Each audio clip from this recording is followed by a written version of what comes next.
Hey everybody, it is Tuesday, April 9th. I hope everyone's doing okay with their eclipse hangovers. You're listening to the Mo.news podcast. I'm mo.news.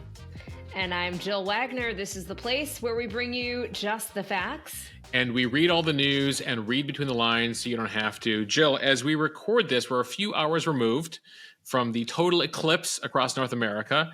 You and I both didn't take the extra mile or 100 miles to get to the total eclipse. We were in the 90% zone. Your thoughts? I think it was a little bit underwhelming given the hype. It was certainly cool. Well, again, in the 90% zone, you found it underwhelming. Okay. Yeah, I mean, It didn't get fully dark.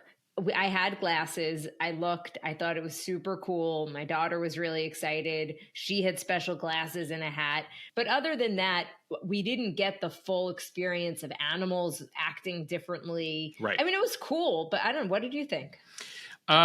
I thought that 90% is like a really good score in school. Like anything that's 90%, you're like, it's almost there.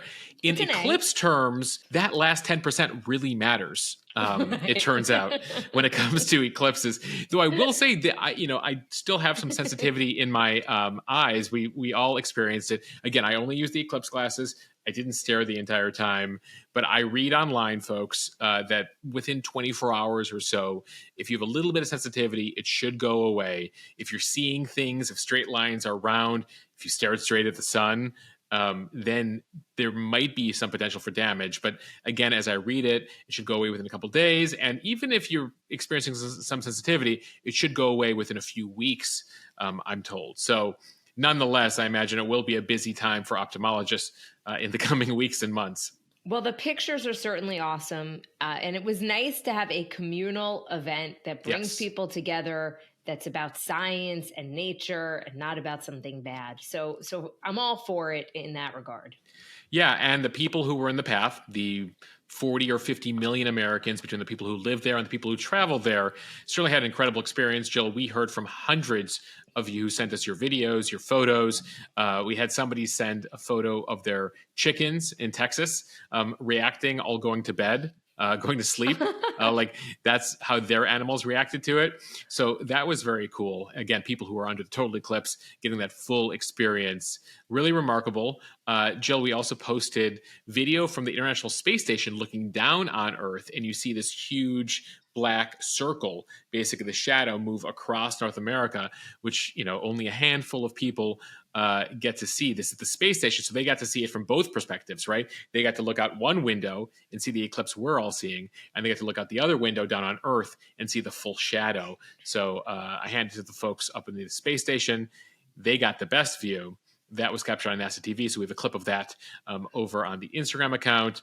And Jill, you have some time to plan now. The year 2044 is the next time it'll be over North America. So you have about 20 years here. Though, if you're interested in eclipse, in the next year and a half, there'll be one over Iceland and parts of Northern Europe. So maybe you coordinate a trip there so you get the 100% experience next time.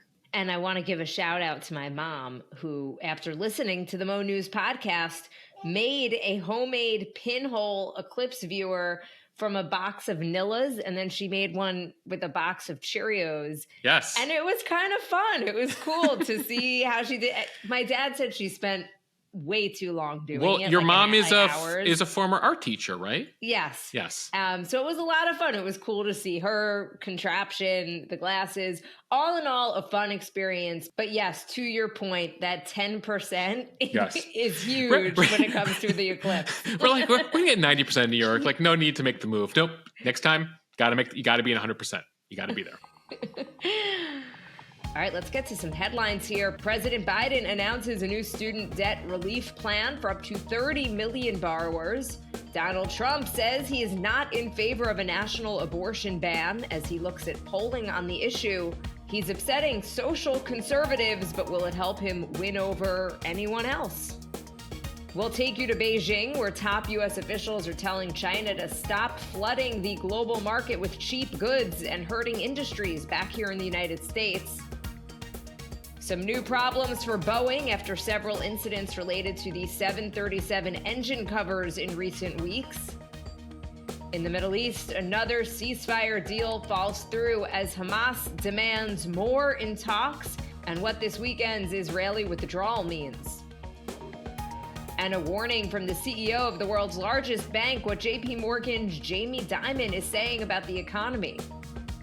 In sports, we have a new men's college basketball champion as we get some incredible ratings numbers for the women's games. The showrunner of Curb Your Enthusiasm responds to criticism about the series finale in a way that you would expect. Yes, Jill, have you watched it yet? I haven't. I'm not caught up. All right, so don't worry, folks. We won't give away too much. And Moshe has on this day in history. Jill, we take you back to the 1970s on this day. A little film with Robert Redford and Dustin Hoffman, Politics Meets Hollywood, and Dancing Queen by ABBA makes history on this day. All right, the Biden administration announced Monday its latest student loan forgiveness plan for as many as 30 million Americans. The new regulations, which will be detailed in the coming months, would provide relief to struggling borrowers whose loan balances have ballooned because of unpaid interest. The relief would apply to those who have been making payments for decades but haven't yet paid off their balances. The new plan is different from the earlier version the Supreme Court overturned in June of 2023, which would have canceled up to $20,000 in student debt for borrowers making less than $125,000 a year. When that failed, Biden ordered his education department to write regulations laying out an alternative path for debt relief using a different legal authority. The administration says that it has the authority to forgive student debt on a massive scale through this new executive action without explicit approval from Congress. So they believe that they are on solid legal ground this time. They think and they hope, Jill. The core of the plan is a proposal to provide relief for those whose balances have increased beyond the amount that they initially borrowed. The administration proposes to cancel up to $20,000 in unpaid interest for borrowers who owe more than their initial loan amount, individual borrowers who earn $120,000 or less, and married couples who earn $240,000 or less would be eligible to have that interest wiped out from their balance. The proposal would cancel debt for borrowers who have been making payments for decades. It applies to undergraduate debt that borrowers have been paying back for 20 years and graduate school debt that has been in repayment for 25 years or more. Most of the relief will go into effect automatically, according to Biden administration officials, although in some cases, the Education Department might ask for additional information to prove that a borrower is facing financial hardship. So the Biden administration says they will be rolling out these new proposals in phases over the coming months, but it might not be finalized for a while, but they really do hope this can go into effect by November. What's November? The election. They said the plan to slash accrued interest could go into effect in the fall. Again, their hope is that is a bounce for them going into November voting. But wait, Republican state attorneys general have said they're planning to challenge this new proposal, just like they did the last one and some of these piecemeal plans that Biden has been putting out. The state of Kansas, along with 9 other states, is planning to sue the administration here on this proposal. You got Alabama, Alaska, Idaho, Iowa, Louisiana. I could go on. What they all have in common: Republican state attorneys general who say this is a dangerous policy that is unfair to taxpayers and would cause colleges and universities to raise their prices because they see that these loans are being forgiven here. And they don't believe that taxpayers should be stuck with the bills for debts other people chose for their own financial advancement. We've been telling everyone about the piecemeal approach that the Biden administration has been taking since the Supreme Court overturned their massive attempt at college loan forgiveness last year. They've been, in recent months, moving forward with various narrow student debt forgiveness plans that have helped 4 million Americans get out of $145 billion in student loan debt and interest. This new proposal is the most ambitious because, again, it was about 4 million Americans impacted by these small piecemeal items. This has upwards of 30 million Americans impacted here. Again, the Republicans from the various states have already sued for those over those smaller proposals. They sued over the original proposal last year, which they won on, and they say they will file suit related to this proposal. So unclear here whether this goes through.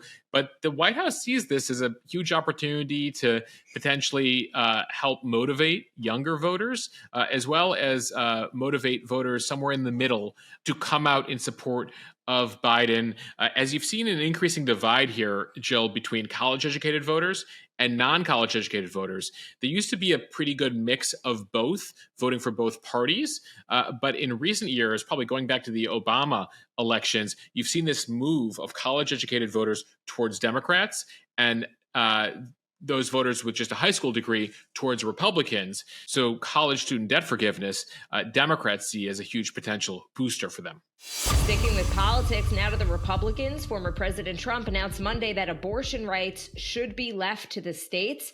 It comes after some murky language that Trump used over the last few months as social conservatives and candidates like former Vice President Mike Pence and Ron DeSantis tried to get Trump to commit to supporting a federal ban on abortion. My view is now that we have abortion where everybody wanted it from a legal standpoint, the states will determine by vote or legislation or perhaps both, and whatever they decide must be the law of the land, in this case, the law of the state. Many states will be different. Many will have a different number of weeks, or some will have more conservative than others, and that's what they will be. At the end of the day, this is all about the will of the people. So this is his clearest stance yet on one of the most delicate and contentious issues in American politics. Trump had previously suggested he could support a 15-week federal ban with exceptions in the case of incest, rape, and when the life of a mother is in danger.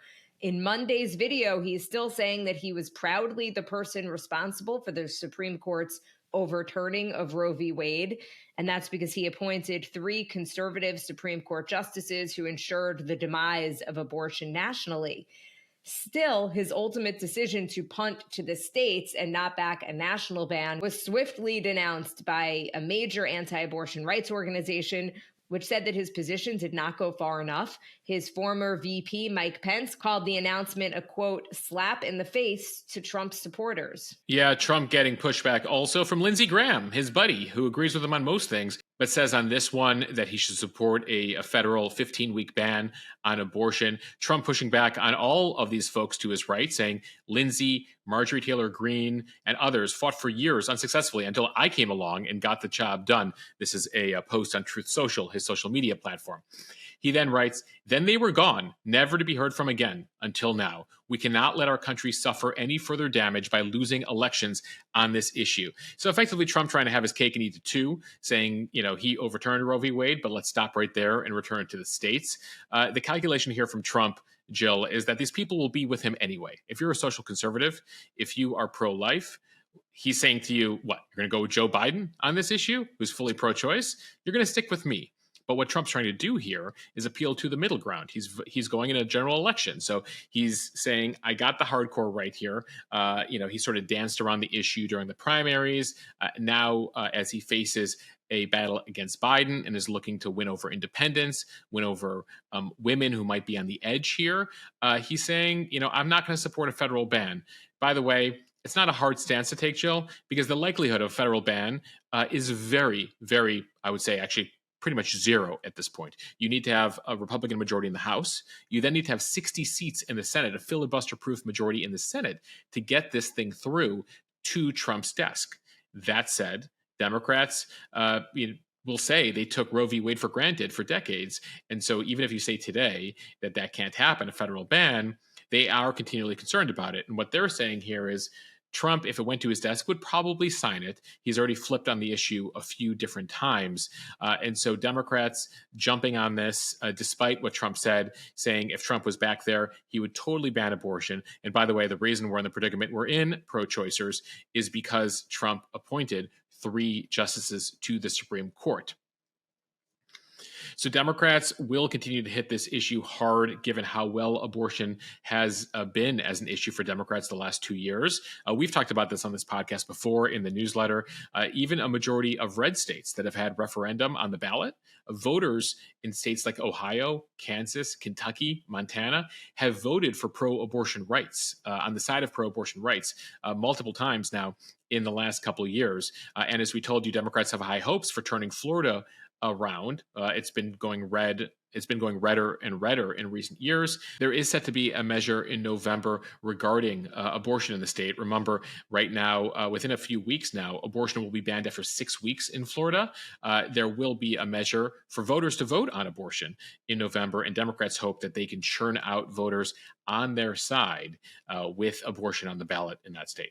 Time now for the speed read from Reuters. Checking on a major trip by U.S. Treasury Secretary Janet Yellen to China this week. Yellen warned China on Monday that Washington will not accept new industries being decimated by Chinese imports, especially in the EV space. It came as she wrapped up 4 days of meetings to press her case for Beijing to rein in excess industrial capacity. Yellen told a press conference that President Biden would not allow a repeat of the China shock of the early 2000s. That is when a flood of Chinese imports destroyed about 2 million American manufacturing jobs.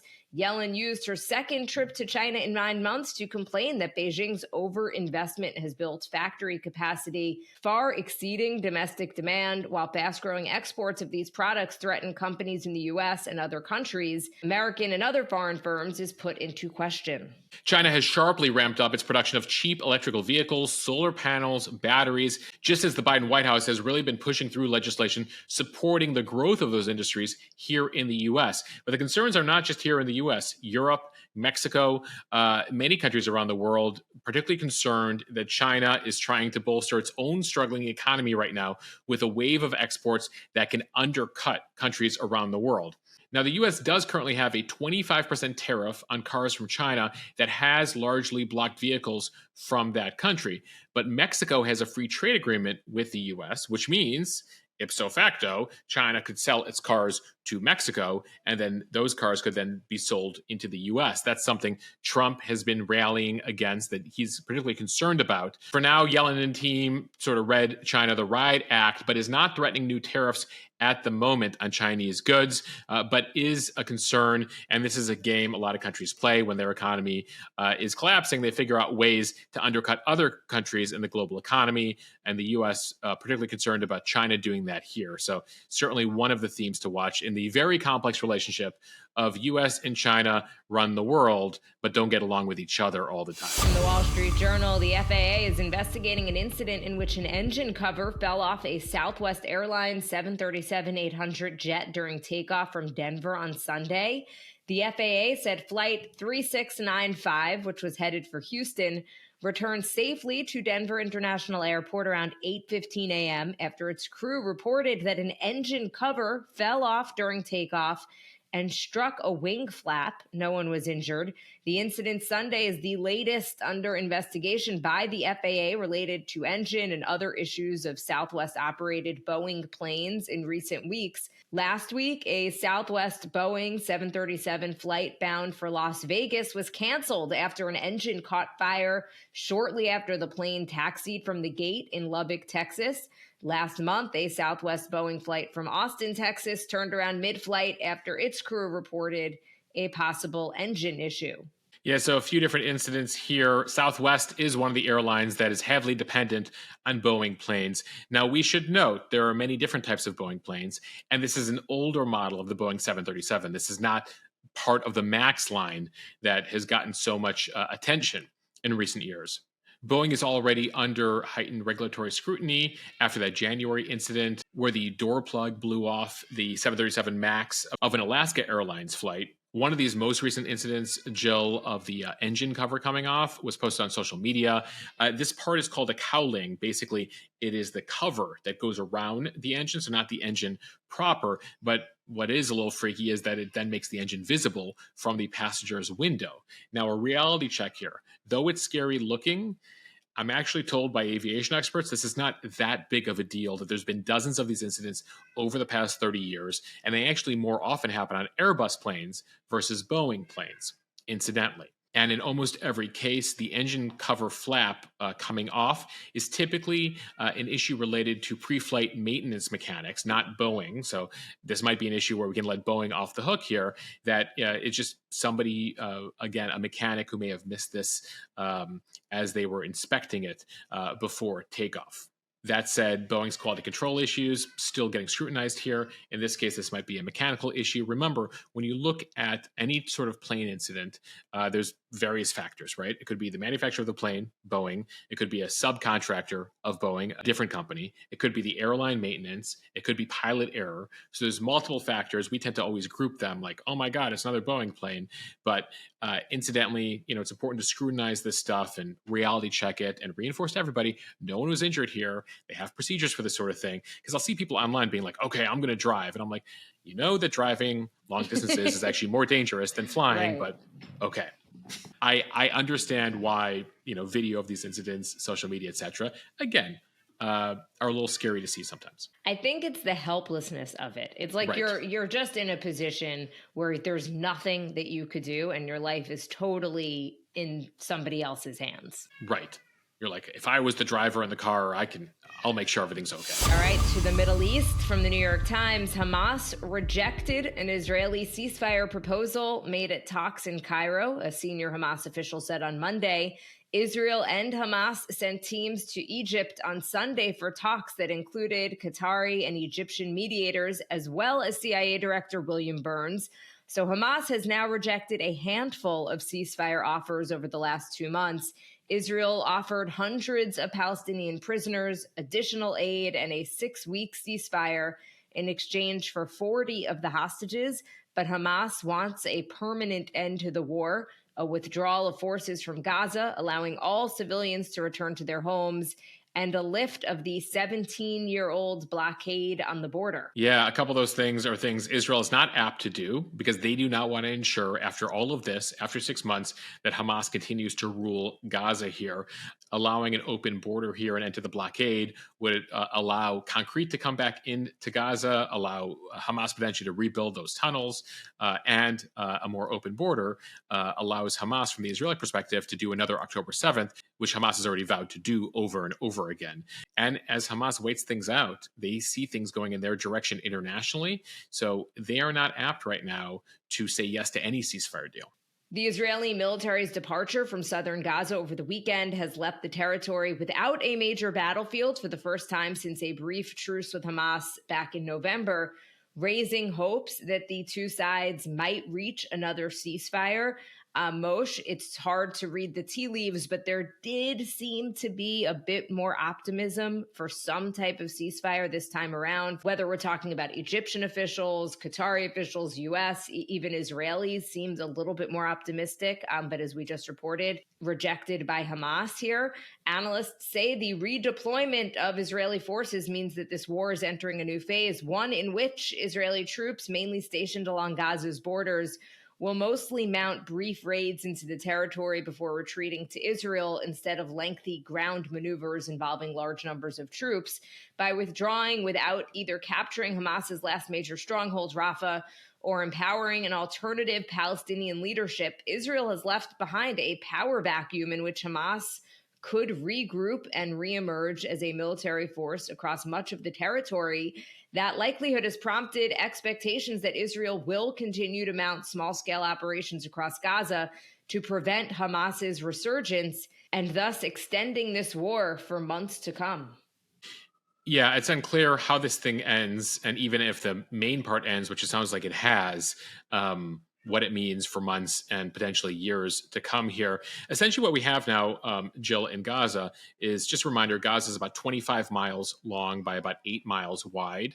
And the Israelis are basically split it in half. They have one 4,000 or so large unit in the middle right now, but all their other forces, they had upwards of 50 to 100,000 troops in there as of recently, have all left. So they basically just created a perimeter around Gaza, and then they have that brief slice of territory in the middle there that allows them to conduct these raids.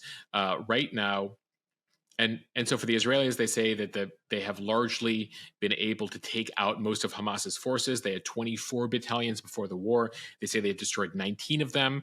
4 that are left are in the southern city of Rafah. Now, with the Israeli withdrawal here, they're hoping that displaced people from other parts of southern Gaza will now return home thereby bringing down the number of displaced civilians in Rafah. We've been telling you recently that there's been a big push from the West, and particularly the U.S., telling Israel that we won't approve of a mission into Rafah if there's 1.5 million Palestinians inside it. So the hope here is that this will alleviate some of those issues. Though, Jill, we got some of those pictures on Monday of the city of Khan Yunis, which was before the war the second largest city in the Gaza Strip.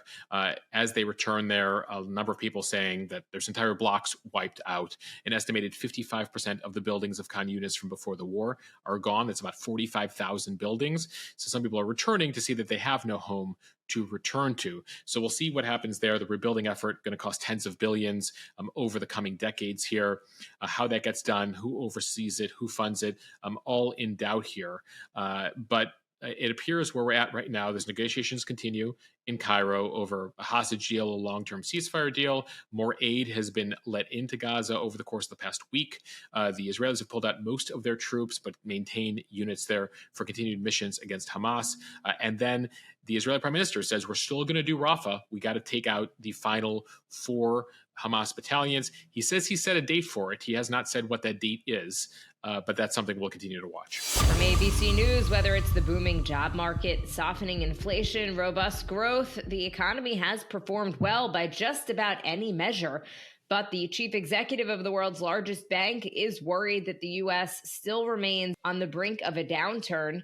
Jamie Dimon, the CEO of J.P. Morgan Chase, issued a sober economic forecast in his annual letter to shareholders on Monday. He warned that high inflation may prove more stubborn than expected, triggering rate hikes at the Federal Reserve. And an eventual recession. Inflation has fallen significantly from a peak of 9.1% 2 years ago, but it remains at just above 3% now, higher than the Fed's target of 2%. A host of factors, including government spending and global trading shocks, could make the final leg of inflation's path down to normal levels a lot more difficult than many observers expect. This is according to Dimon. Other trends keep inflation higher, he said, like military conflicts around the world and the loans required for the transition to a climate-friendly economy. So we're reporting this because Jamie Dimon runs the biggest bank in the world. He's highly influential. Presidents call him on the phone. He calls presidents on the phone. And so this note is widely read here. And it is a slightly more pessimistic view than we've been hearing recently. Right now, remember, the Fed has effectively said, we've raised interest rates all that we need to at just over 5%, and we're planning to bring them down very soon because inflation has come down. Dimon says, according to his analysis, he sees a potential scenario here where they have to continue raising rates up to 8%. That's the benchmark federal rate. That's the rate that credit cards are based on, that 30-year mortgage is partially based on, that car loans are based on. So that's something we'll watch, though there has been a lot of talk for a couple years now, Jill. I think we've done several dozen stories about warnings of a recession. The recession never came. Still, Dimon says we have to be on the lookout for it.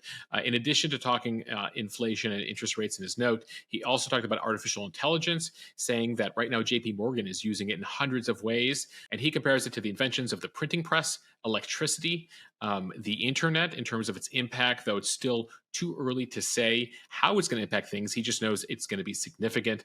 And also, interestingly, Jill, despite the fact that he pivoted back towards Trump in recent talks, he said something, and that has opened the eyes of some conservatives.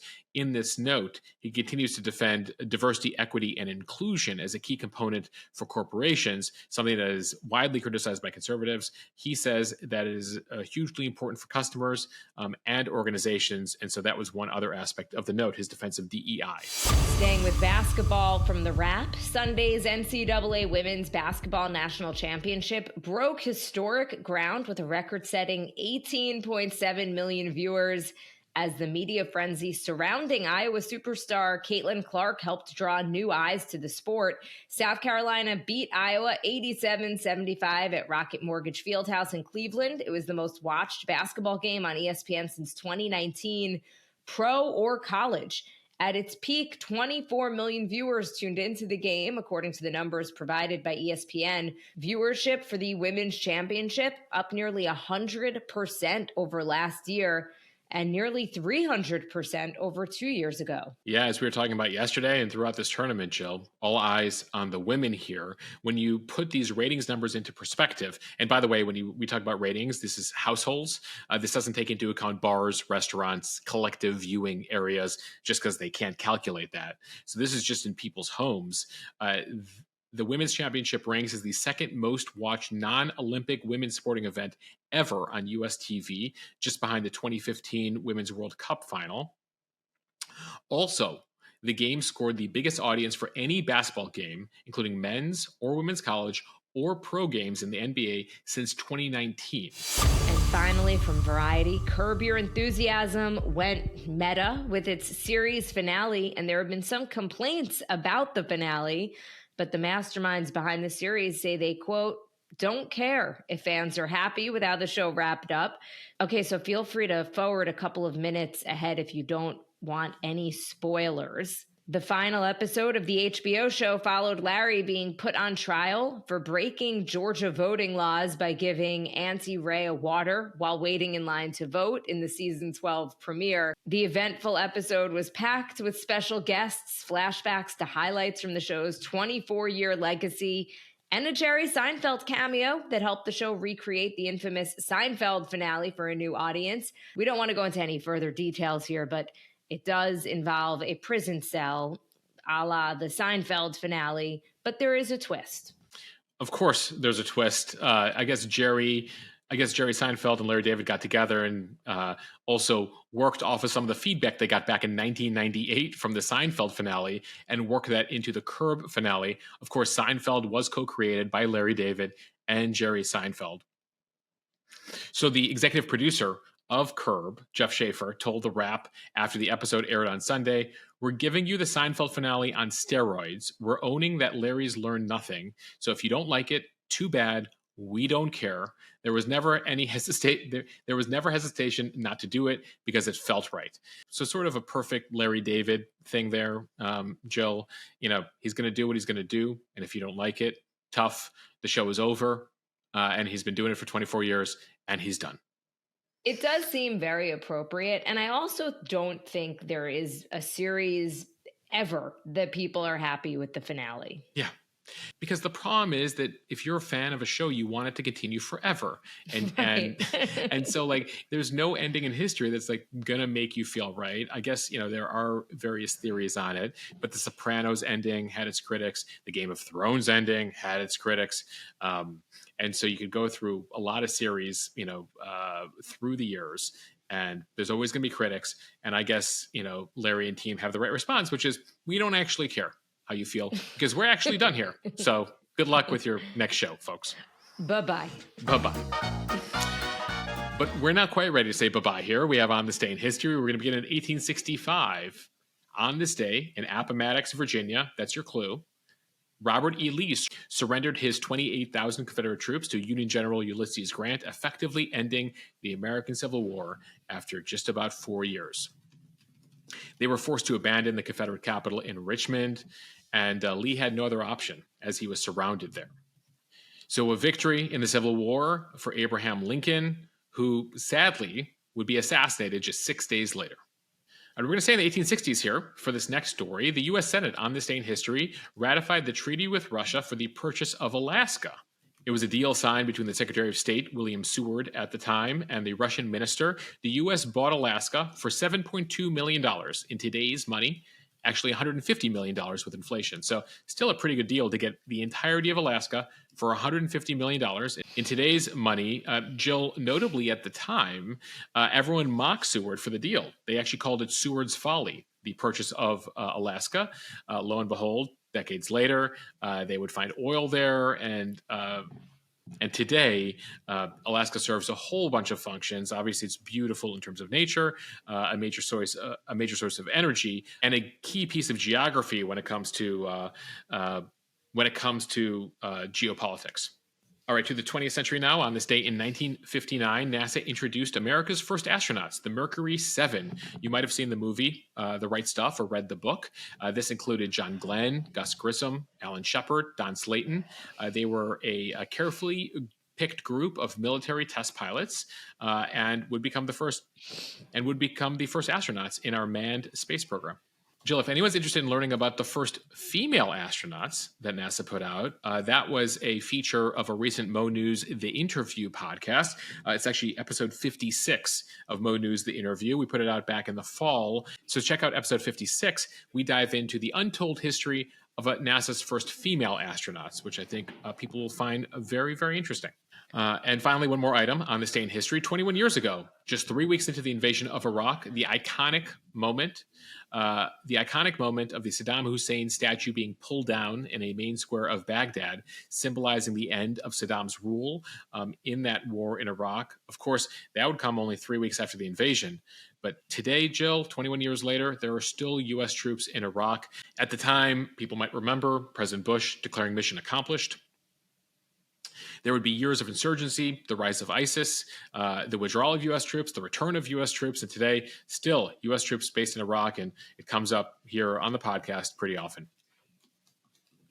We end here with a couple pop culture items, sort of politics meets Hollywood. On this day in 1976, nearly 50 years old, but I won't date us, only 48 years old, All the President's Men, starring Robert Redford and Dustin Hoffman, as Carl Bernstein and Bob Woodward premiered in theaters on this day. Follow the money. Jill, inspiring a whole generation of journalists to get into the business as those two reporters were able to help bring down a president. And then finally, in music history, on this day, 47 years ago, ABBA's hit Dancing Queen hit '1 on the Billboard charts. You're such an ABBA fan, Moshe. I feel Love like ABBA's your go-to. I feel like once a week we're doing an ABBA on this day. Jill, you want to take over on this day, and there'll be more Bruce Springsteen, but you don't want to do on this day. So when I do on this day, you get more ABBA than you're probably ready for. Though I will say, Jill, fun little moment when Alex, my wife, would play Dancing Queen while she was pregnant. Olivia would always kick. So we kind of made it her theme song in the womb, and we still play it for her now out of the womb. They're always listening, even when they're in the womb. And Moshe, no, I do not want to take over on this day because history has proven that when I do, I get the dates wrong.